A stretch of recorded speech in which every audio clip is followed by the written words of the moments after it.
Yeah, I think also there needs to be a certain level of like presentness and self-awareness to analyze your own actions because he's like 55 maybe, and I feel like at that age you get in these automatic patterns and I'm 47. you're so and you're disagreeing. I mean, the thing is, I'm I'm finally beginning to find some settled patterns that I can Hmm. adopt. The problem is being an extroverted intuitor as a dominant function means your core value, your existential value, is novelty. Yeah, So you never really yeah, grow up. that's true. I can see that. I think with him he'll like He's a judger, though. yeah. That's the difference. He's not a perceiver, he's a judger. INTPs are judgers because they start with the judgment function. In fact, this is why INTPs and INFPs are the smartest two types. It's because they're the furthest away from physical action. Yeah. And ultimately, intelligence is the habitual attending foremost to the deliberative processes, namely your judging processes, um, and not being hasty or blunt in the judgments you render. So that you could say is a good working definition of smart. Well, it's also a good working definition of having TI, NE. You know, you got all your action is metaphysical, but it Mhm. serves its only instrumental goal. It's not an absolute goal. Ideation is not an absolute goal. Novelty or creativity or anything. They're only useful to you. They're not valuable in and of themselves. And so that's going to make you more distant from the judgment than you would be if you were paired with a physical action function. And then you have Mhm. the physicality of the stack lies in the epistemology, but that just means that your particularism, which renders things difficult to adjudicate objectively, slows down your objective adjudication of it by way of its difficulty. It doesn't prevent you from attempting to make an objective adjudication of it, which you do with your TI and your NE, and in the last slot, your FE, where you try to calculate the objective social costs or benefits of things. But it's so much objectivity that I mean, the other thing is with SI in the third slot, it's so much objectivity or so much subjectivity, but either way, it's so much calculation that in the dominant nature for INFP or INTP, and the action's all metaphysical. That the tertiary function you're seeking a sense of particularist self, one that's not universal or general, as a short-term payoff. Like that's where you get paid. That's your scorecard for shit. Is when you understand the particularist truth of things rather than the universal truth of things. Because if you are a well, either way, INTP or INFP, you've got the NI, which is a universalist epistemology, in the sixth slot counter value. But you know, so that's what makes them smartest because they go judging, metaphysical action, physical knowing, and then interface last. So you know that it's as distant from physical action as you can get. Interface being the most actiony of the three, being more actiony than knowing, less actiony than action. It's kind of Mhm. like yeah, but certainly more actiony than judging as well. So that's why Yeah. I I think so I INFPs are think in smart. like the realm like I would agree like about being the smartest in realms of like philosophy, and I've heard you talk about politics also, which I agree with. But like anytime we have to like calculate a truth in the physical world, I feel like we're not as well equipped as some other types, Right, but or that's not or anything like intelligence. That's not intelligence. That's processing power. You could look, there's What would you define? okay. So I see it as there are two vectors that you have to that, that are like a teeter totter. You know, the higher one is, the lower the other one is. They're basically inverse proportional, but maybe not exactly. And those two vectors are force of you know effectiveness of relationship with an instance and effectiveness of a an objective instance. So it's like the objective instance is what we can render that's universal from it. The particular instance is what we need to accomplish or do with what's particular of it. Well, because when we ask the question, Mhm. like, well, what can we render from this that's particular? It doesn't mean anything. You're rendering from the particular into the universal. So it's like you go, okay, well, I've got this problem here. I stepped on a cactus and I've got a cactus in my foot, and it's like sticking out here. I hold my foot up. Ow, ow, ow! I've got a cactus in my foot. All right. So in that instance, it's like there's no there's nothing to be particularized. It is, you are your particular experience of having a cactus in your foot. There are plenty of things one might universalize about it, such as next time I walk around here, I should put on shoes. In fact, in general, when walking areas that I'm not sure ahead of time are cactus free, then I should put on shoes. Or I could think of a bunch of other like variations of those kind of rules, right? That's generalizing out and being objective. But good logical thinking on the particularist level is attending not to any of those things, but to getting the cactus out of the foot as quickly and with as little damage and as little pain as possible. And so it's not worrying about any of the general things. Now, you might say the person who gets the cactus out of his foot is the smarter person, but you're not really talking about intelligence. You're talking about effectiveness or pull the triggeriness or something. You might say the smarter person is the person So, who pauses and thinks about it for a while and then makes his decision.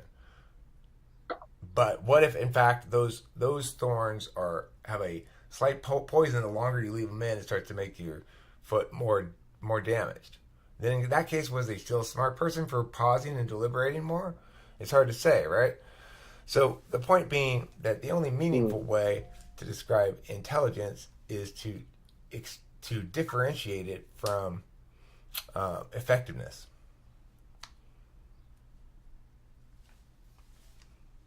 I don't know that differentiation is necessary because like certain types of intelligence, although you would say there's not different types, but certain types are more effective in certain situations, like you were just describing. Because like there's definitely crystallized intelligence and then fluid intelligence, right? As it's defined by a lot of different psychological communities. So what's the distinction So being then, made by those two? so fluid intelligence is probably more like the type you're talking about. So like the intuitive pattern seeking, like this happened this many times, and that's a pattern. And I can recognize these patterns. That's fluid, and that will never like. It's pretty much constant your whole life. Whereas crystallized intelligence is the accumulation of knowledge. See, that's not So like intelligence, though. facts you have about, Look, if we're going to use the word intelligence to but mean the only way anything, any kind of, if we're going to use the word intelligence to mean anything that anybody can be good at is an intelligence, then it's a meaningless term to be using. Are we talking about something that vaguely relates to what supposedly is measured by IQ? Or are we talking about meow, meow, meow? We should be more specific in our terms, and it's not your fault, it's mine as much as anybody's, because I believe I used the term first. But I would say when you're talking about intelligence, it's a combination of two factors that matter, or three. The one factor that matters is the ability to calculate conditionality webs. So there's a manner, you're going to be quicker or slower on that depending on how high up in your stack TI is. A dominant person is going to be quickest in processing through conditionality webs. So you can keep in your head, if you're an INTP, a bunch of like if then components of some sort of abstract structure you're building in your head and parse through them in your head. Um, you have a good, probably a very quick, immediate grasp of whether something's valid or invalid. That's just sort of reflexive because that's Hmm. what your brain's accustomed to attending to. Now, that's that's one component of intelligence. Another component of intelligence is what you might call awareness. Now, that's where the NTPs have low intelligence, if you want to call that an intelligence. So, awareness is things Yeah. like while you're sitting over here explaining why we should um, definitely use this entrance instead of that entrance, you've failed to notice that this entrance you're recommending is on fire. You know, it's like saying, you know, I'm like a tour guide who walks up to where I expect the building to be behind me and is not aware that yesterday, after the last tour I gave, they knocked it down, right?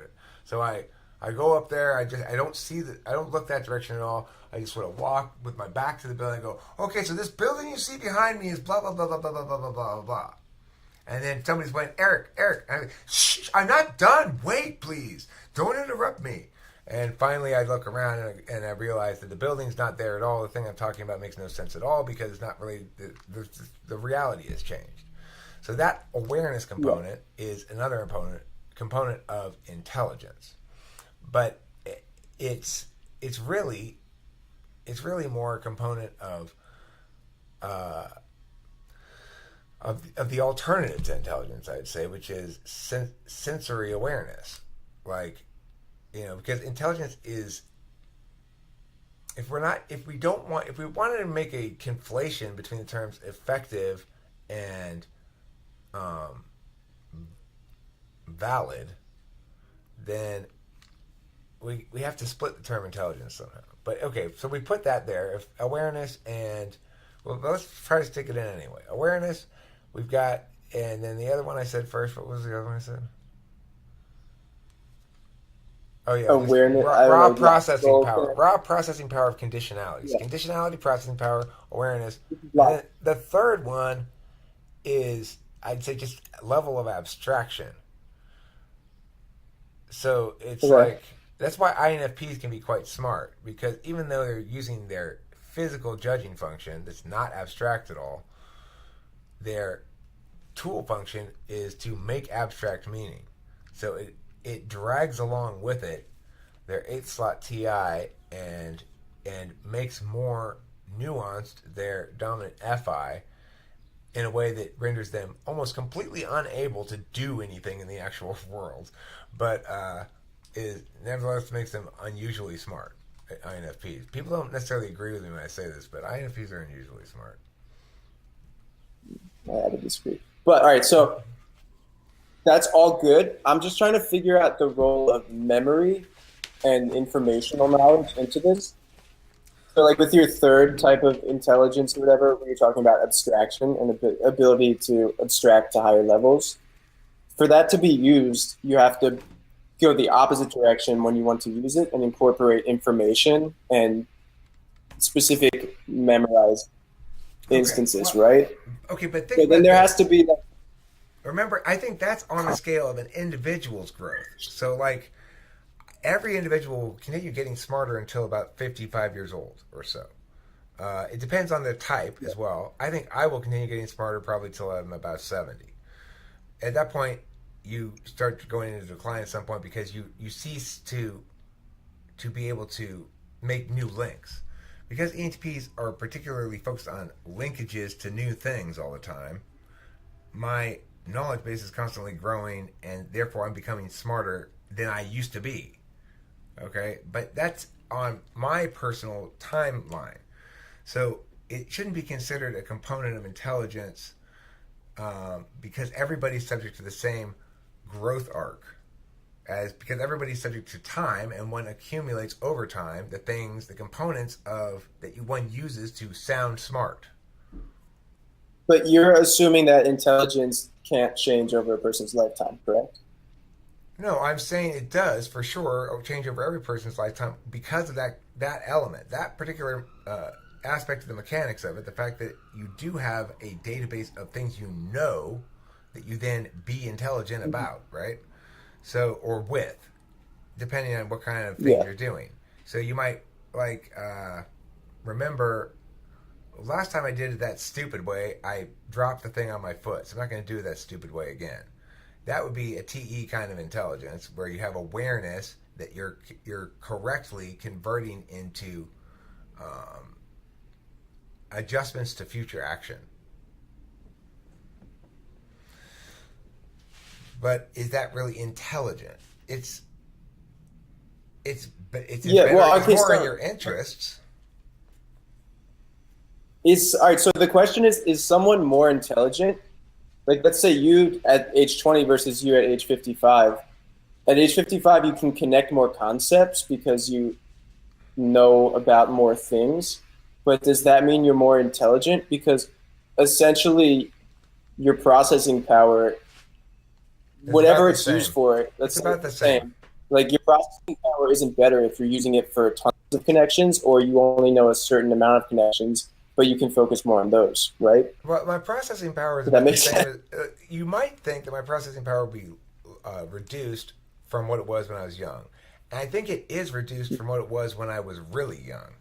So when I was like 12 or something or 10, um, I think I was smarter. Like on a processing power level, I think I was smarter then. From what I can tell, from about maybe 16 or 17 or 18 on, I settled into a somewhat reduced processing power state of being, and but attained a somewhat increased um,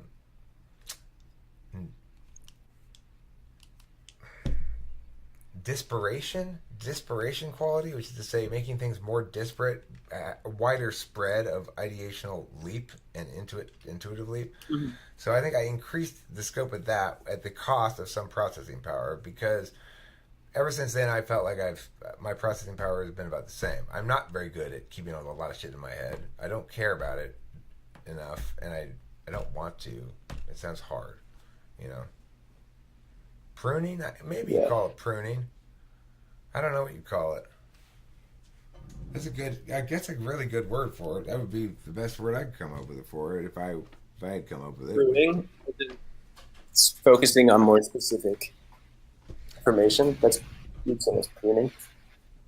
Uh, Luna So you just here, said I just did look, it. Luna here is 16 years old, and or 17. I don't know. She's young. She's from Hong Kong, and I'm not ashamed to say she's smarter than I'll ever be. I mean, she's really smart. She's an INTP who just like who's got that massive processing power, and Mhm. the thing is though, what has she sacrificed to be so attentive to have such massive processing power? Well, I would say she's not very initiatively using of her NE, which is to say she uses it from a negationary sit back and judgment perspective rather than from a creationary perspective, and that's what she's sacrificing in order to have more massive processing power. She may make an adjustment at some Yeah. point too. I don't know, but Yeah, she's I guess she's that a got lot of INTPs will use their entity to find different ways in which something's illogical, right? To like deconstruct it. Like that's wrong, that's wrong. let's play negate So they can figure everything. out. Yeah, yeah, totally.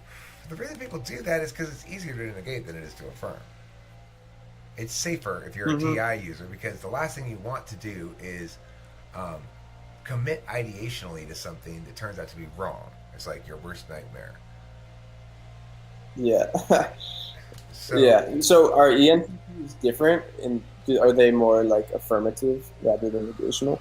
I mean, I think we started out negational too, but I would say I don't know if it's ENTPs or if it's me, or I think ENTPs in general, we like to have a good time. We're more about the merriness thing. We want to spend quality good time with other people and have like warm camaraderie or whatever. Yeah. warm camaraderie. That's this funny expression. It's like I imagine myself like on some sort of dating site. What do you seek? Warm camaraderie. Warm, Anyway, warm camaraderie, please. Can you give me warm camaraderie? yeah. How many units of warm com warm camaraderie can you provide me? Can you promise to provide me? Could be a good question for a prospective mate, right? On a scale of 1 to 1,500, as is normally is measured, how many camaradicons of warm camaraderie do you feel will you be able to provide me on a daily? My recommended daily allowance is 600 camaradicons. That's fine. I think there's a lot of people who could give you that kind of warm camaraderie. At that point, it's getting a little bit room temperature, I would say, edging on cold camaraderie. You like room temperature camaraderie? Is that what you're saying? You prefer tepid? If the camaraderie is too warm, I'm not about it. Okay, well look. Get Here's the like if we difference. start playing board games and everyone's really happy when I was playing board games, no, I'm done. Look, I'm gonna be the last one who would make the mistake of advocating in favor of playful banter. All right, I recognize that playful banter entails massive risks that the non-professionals shouldn't attempt. However, I do have years of experience with playful banter, so you may find an occasional exception or two around here. Can you hear the gardeners? Can you hear them? The gardeners? Hmm? Can you hear the gardeners? When they started up, I could, but it's pretty quiet. Not quiet here. I'll be back. Hold on a second.